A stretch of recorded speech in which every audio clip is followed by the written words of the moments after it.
Stuff you don't know. Okay, we've been talking about oil systems, and we were down to talking about the oil cooler. And we finished the oil tank per se. And then I need to pull this in kind of as a separate thing, but it's still under oil tank, even though we've been talking so much about oil tanks, but it was really in reference to a dry sump system. So hopefully you kind of understood the dry sump versus the wet sump, and the big takeaway, where is oil pressure taken, what happens to the oil temperature as it goes in the engine. I'll circle back around that, because to memorize all a bunch of different oil systems is impossible, and I don't necessarily agree with all the Q&A questions and answers about where things are. So I tried to incorporate that at the same time knowing how they are and make it work. But some of the Q&A questions revolve around FAR Part 23. And FAR Part 23 is... recording? Am I recording? Yes. Looks like I am, thank you. FAR Part 23 is, what the hell? I've just lost the, Aeronautics and Space, Chapter C. Airworthiness Standards, normal category airplanes. So airworthiness standards, how you build a plane. It's funny, there was not some sort of announcement where, hey everybody, we're changing Part 23. It's going to look totally different. It's just one day I went in here and go, what the hell happened to all the Part 23 stuff? It's now just gone. So last I looked, your Q&A's reference FAR 231013. Last I looked, 1013 comes before 1457. And it has to do with oil tanks and required items. It is no longer there. Cool. But your questions still are, which is really a pain in the butt. So I thought I would just mention a few things under FAR 23. So oil tank. Oil tanks, I guess. All right, so required items.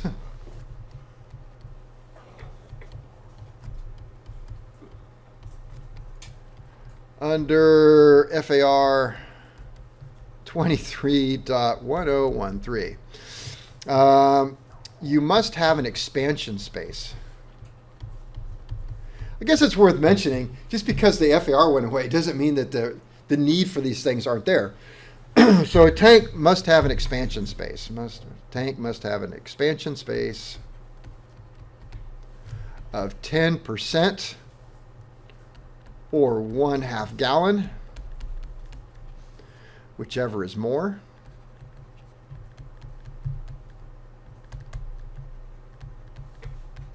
Because oil is going to expand, especially if you get air into it. It gets foamy and expands. So to account for oil enlargement,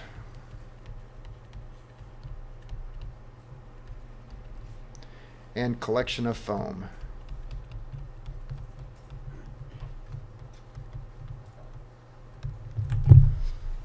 So if I had a 5-gallon tank, what would be my expansion space? 2 quarts. That's 20 quarts, by the way. So I would need expansion space of 2 quarts, which is exactly 1/2 gallon. So I met the requirements both ways. All right. I don't believe that this is in the Q&A, and it kind of, expansion space must be protected from overfilling by use of a neck into tank. What that means is they're going to make sure that you can't fill it up into the expansion tank. Let's see. I'll just change this a little bit. We have to have a vent. Each oil tank must be vented to the engine from the top part of the expansion space so that the vent connection is not covered by oil under any normal flight conditions. Venting to engine keeps pressure between crankcase and tank equal, so vent keeps, this wouldn't apply to a Rotax, by the way, keeps tank and crankcase pressure equal.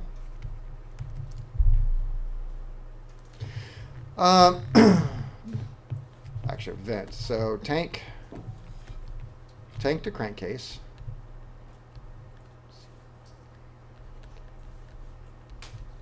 And then what vent, and then crankcase is vented to what? Atmosphere. Atmosphere. Through what? Breather. Through a breather. Where's the breather on your 290? Where the vacuum Yeah, pump where is. the parts wheel is, or the overhanging parts catalog. The oil filter too? Yeah. Should be right here. Yeah. Probably on the other side, though. Mine's on this side. They're usually up here on the front somewhere. Big old opening. Usually it's a aluminum elbow screwed in there. You put a hose on it. You don't have one. So where's your crankcase breather? Vacuum pump. Yeah, they're venting them through the accessory case where the vacuum pump normally goes. That's what you use that for? What's that? That's what they're going to use. That's what they use that for? That's where the vacuum pump drive. Up there. Excuse me. Let's see. So yeah, I get it. I'm just going to quick points. Prevent. Must have a prevention so that oil tanks must be arranged so that condensed water vapor that might freeze and obstruct the line cannot accumulate at any point. So prevent lines from freezing.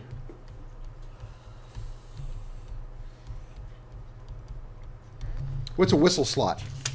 It's on the breather tube. Hey, all right. Somebody remembered what I said. So breather lines have a whistle slot to pull in warm air from around. Yeah, looks like damage, but it's not. For aerobatic airplanes,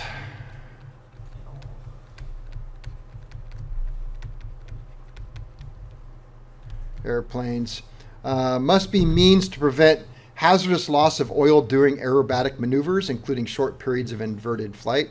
So aerobatic planes, let me see, means to prevent hazardous loss of oil.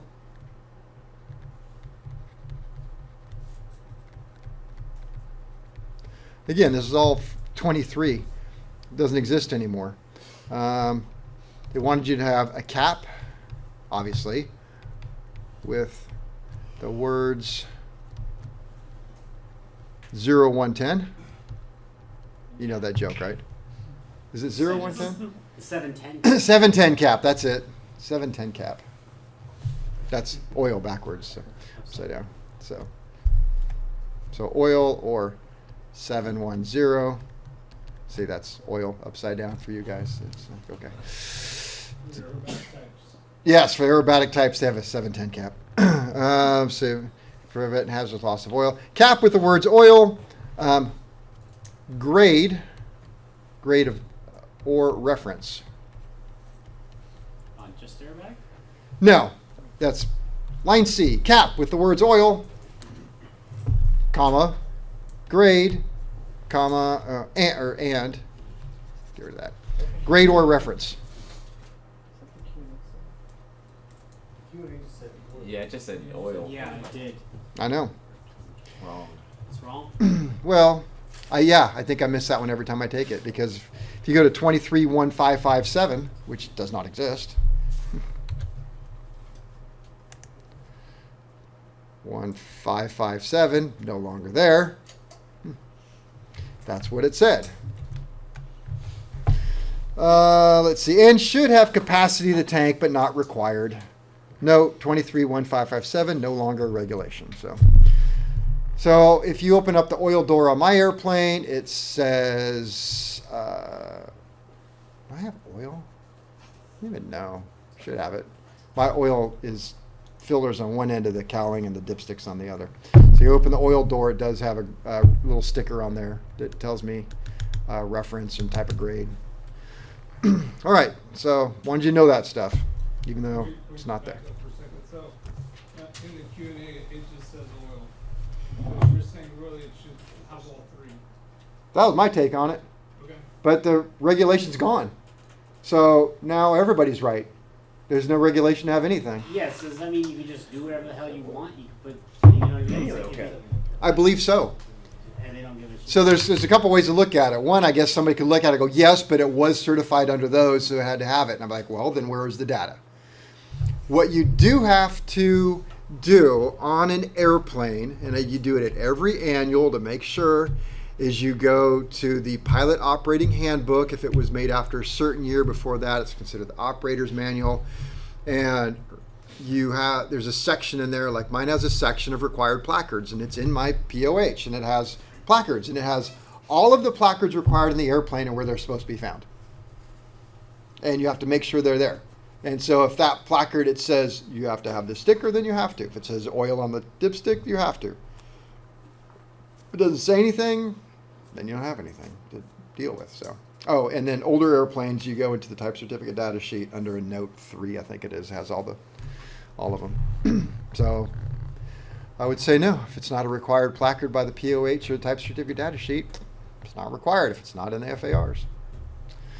All right, oil temp gauge. Oil temp gauge. Where is the oil temp taken? Between the pump pressure and the oil relief valve. Oil temp taken, be more general, Before it goes into the engine. as oil enters the engine. Obviously, like in your 290, it's already in the engine and it never left the engine. Well, it could have left it if it went to an oil cooler. Lycoming uses external oil coolers with hoses, big hoses. So for those of you who saw the little tiny little port on the top of your engine where you take oil pressure, that is not for an oil cooler. That is for oil pressure. Oil temp is taken as it enters the engine. Oil temp should be what? 180. 180 to about. 190? My notes say 200F. I've maybe got that from Conton or Lycoming School. Max at 240. Engine adds. I'm a little surprised at this number. I thought it was less. 50 degrees F. To get the actual engine temperature, then would we just add 50 to whatever the vortex is reading? Internal to the engine, assuming that you're getting the 50. So if that's true, then 162 plus 50 equals 212. So that would mean 162 would be get you where you need to be. If that's true, just off the top of my head here. Let's see, oil temp gauge. I'm going to add this one. Often wrong. So there have been many times where I have had people bring me their aircraft I've never seen before, call me up, hey, because we had an engine overhaul shop. Kevin, my engine runs so hot.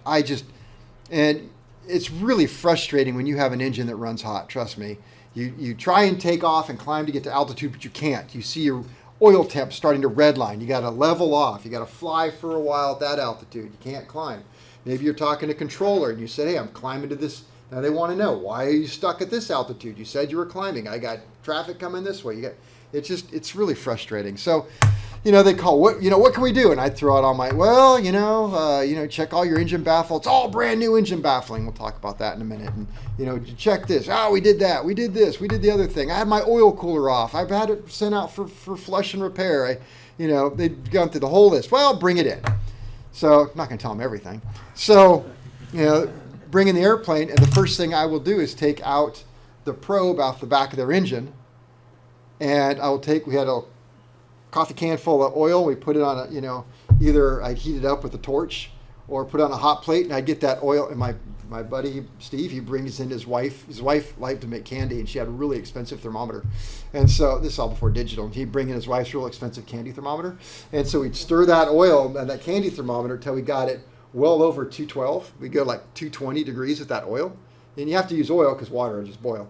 So we get it, and then I would go in the cockpit, and then he would take his wife's candy thermometer and the probe from the engine. We'd stick them both in there, and he would just keep swirling it, and he would call out the numbers.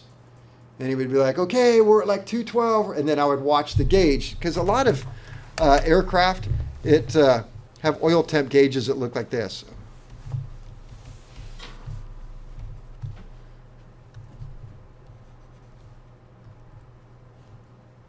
just do a good job here. There, look just like that.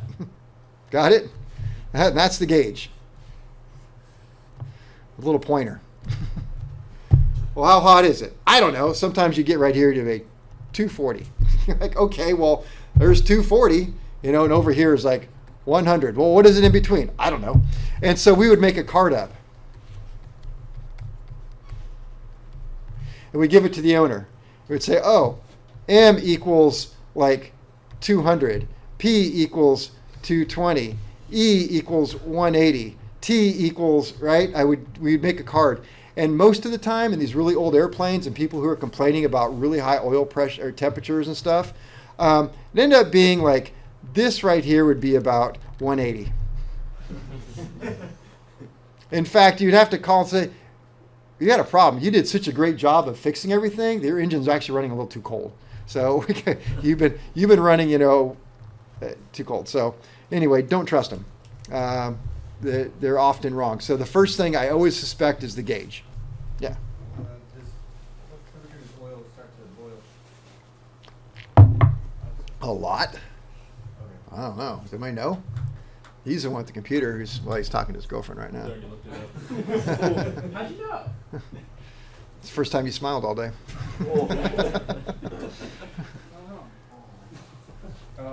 Oil boils at about 300 degrees Celsius or 572 degrees Fahrenheit. That's where it cokes.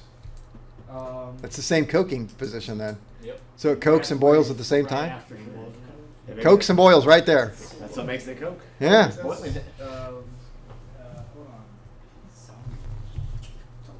Engine oil. Yeah. You throw a piece of battered chicken in, it starts to bubble. So Yeah. Yeah. Pressure pumps. We've already talking a lot about pressure pumps. We talked a lot about it. So I probably could cut most of this all out. What kind of pump do we have? Constant displacement. Gear driven, constant displacement.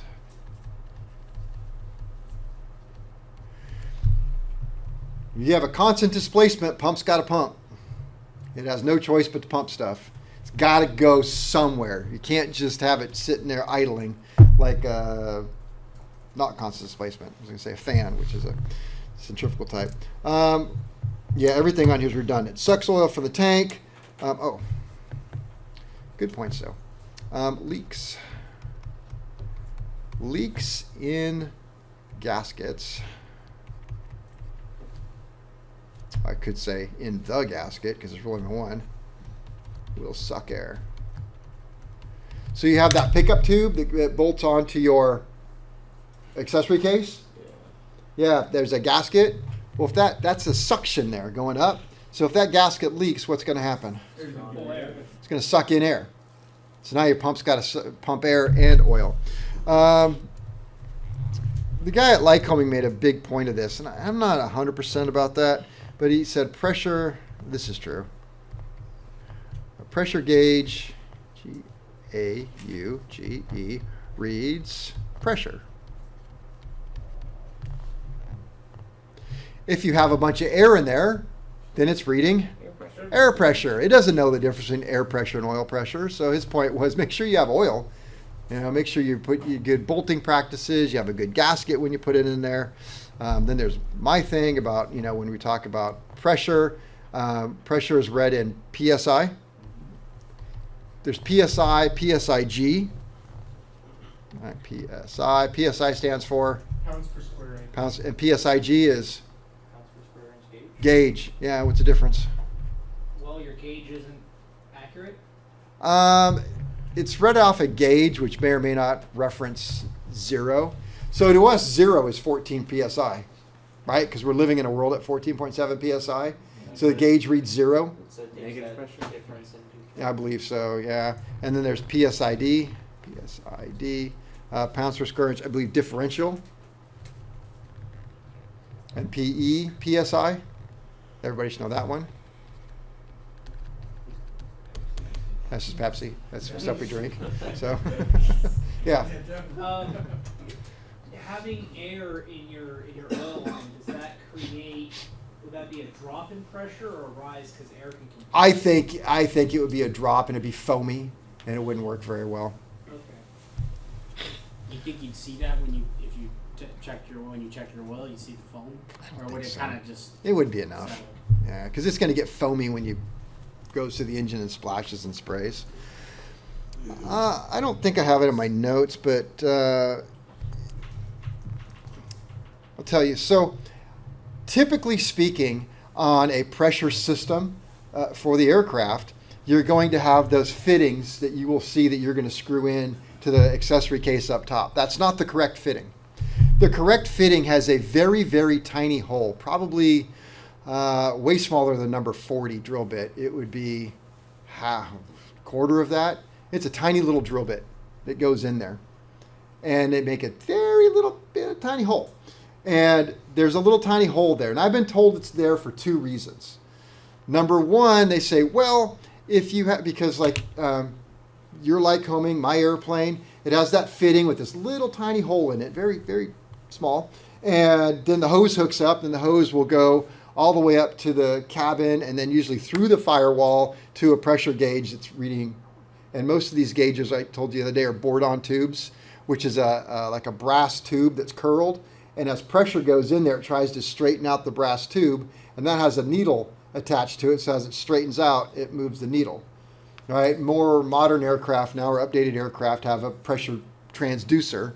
So it's just going to pressure to a transducer. My transducer's inside the cabin, so a line runs from the engine, in the middle of it, all left middle, all the way over to the right side of the cabin through the firewall, right? So two reasons why that line is there. One, I was told that it would take out pressure surges, because you don't really have oil flowing in an oil line. It just fills up and pushes. So in theory, the oil that is right there in that line next to your oil gauge is the same oil that's been there since you put the oil line on.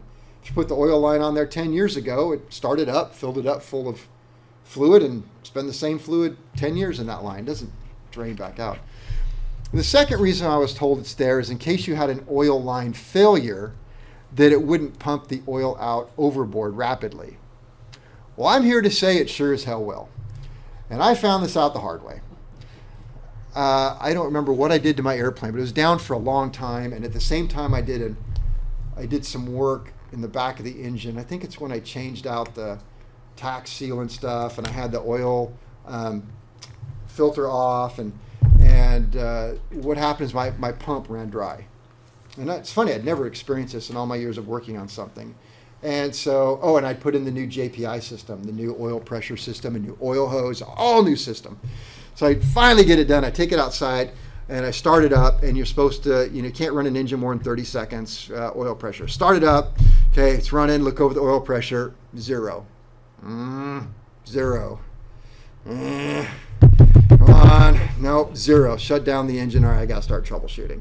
So, well, I had problems with that little thing, with that itty bitty tiny hole. Thought, man, maybe I, plugged it up or something. It's really hard to get the oil line on. So this story could go on and on. So anyway, I don't know, I did something. I took the oil hose off. I safety wire through there, made sure that it was open, started up, 30 seconds, I'm in a minute really. No oil pressure. I'm like, damn, shut it down. All right, well, I don't know. Maybe I did something. So I unhooked the oil line up at the cabin, put a little baggie around it so I could see it, got in, started it up, look at the little baggie. It's freaking dry. Okay, this thing is just not pumping any oil. I don't know what the hell to do. So is there a block into my brand new hose? Take off the hose all the way. Start up the engine again. Wait a couple seconds. Now I know I'm not going to get oil pressure because I have no hose. So I'm just going to start it up. I'm going to watch my watch. 15 seconds, I'm shutting down. 15 seconds, I get out. Not a drop. Wow, man, I don't know what the hell to do. Maybe the pump needs a prime. I've never had to do this before. So I pull off the spin-on filter, and mine goes this way. So you pull it off. I could see the gears right there.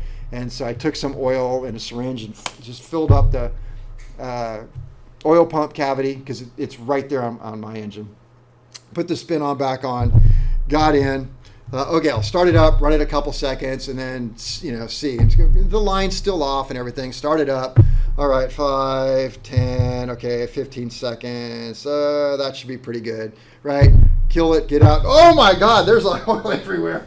I mean, it dumped out like most of the oil that fast. It was all over the wing, went over the wing, covered the tail, it came in the door, was starting to come down in the window. The whole ramp was full of oil. I'm like, You're primed. So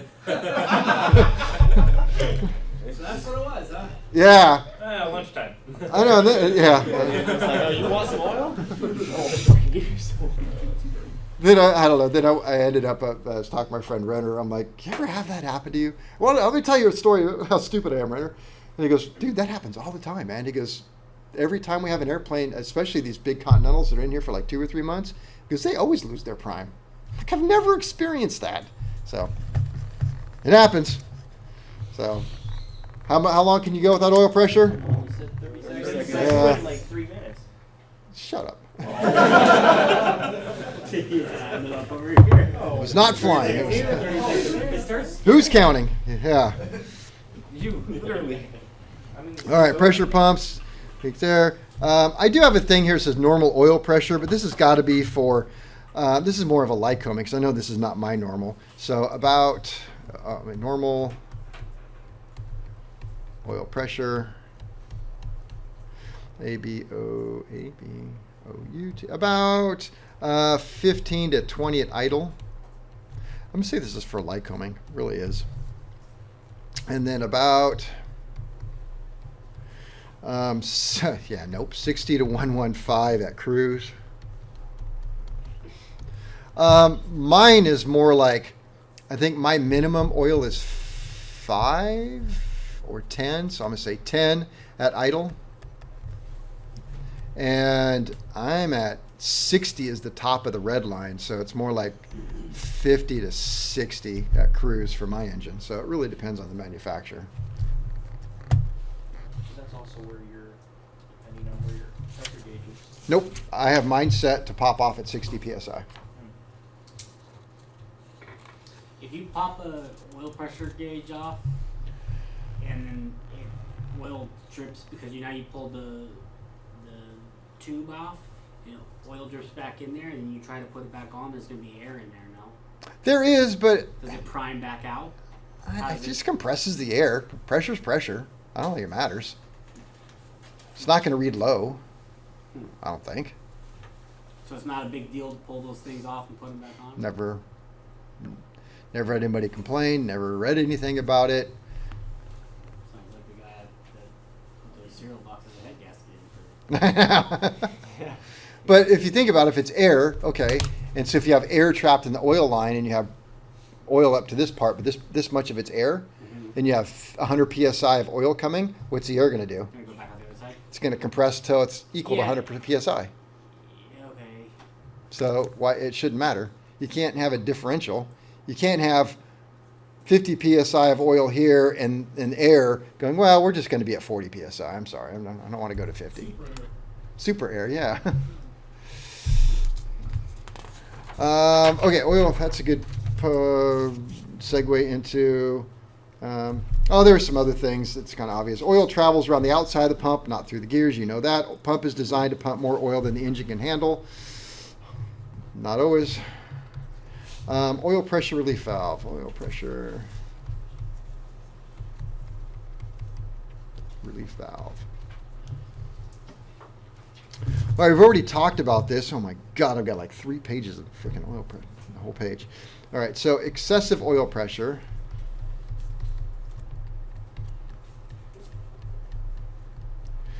is relieved by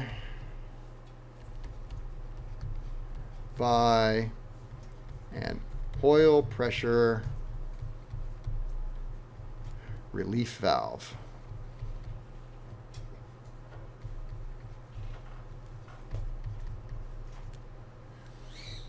And quote, routed back to the inlet side of the pump. And I put that in parentheses, in quotes, because you need to get used to hearing that. Back to the inlet side of the pump. Well, that doesn't necessarily mean literally to the inlet side of the pump. It may dump it into the oil sump, which is the inlet side of the pump. So it gets back to the inlet side of the pump somehow. The way it works is, in my airplanes, this is such a great example of it because I'm always futzing with it.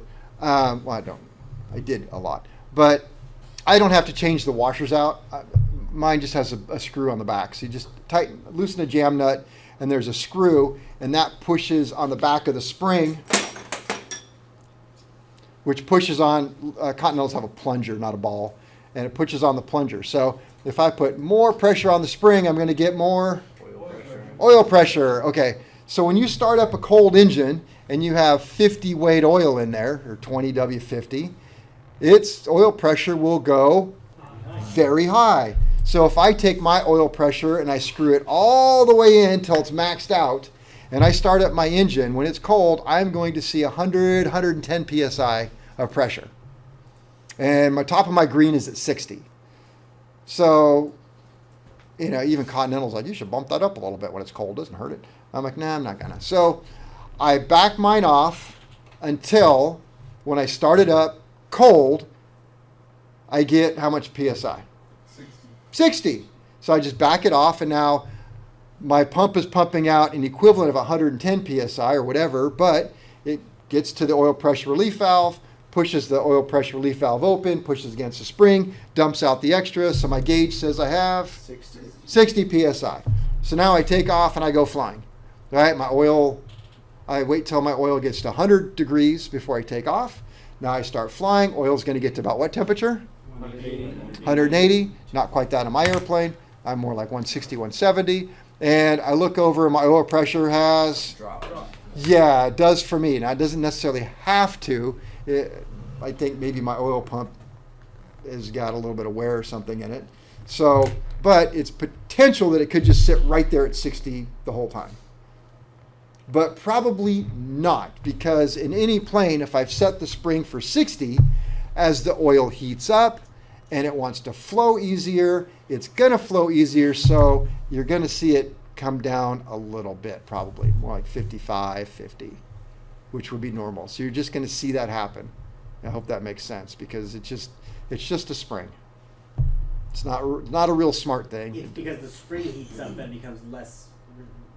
It does too, but your oil is thinner now, so to speak. It just is. It pours easier. It's thinner. It's still 50 weight. Remember, if you want to use their analogy, the ball bearings are the same size, but it's so much thinner. It's, instead of pumping honey, we're pumping water. Yeah. So I'm curious at this point, what are the effects of too high or excessively high oil pressure? So like at a point of like you're talking 115 psi, if you had it maxed all the way in, what is it going to do?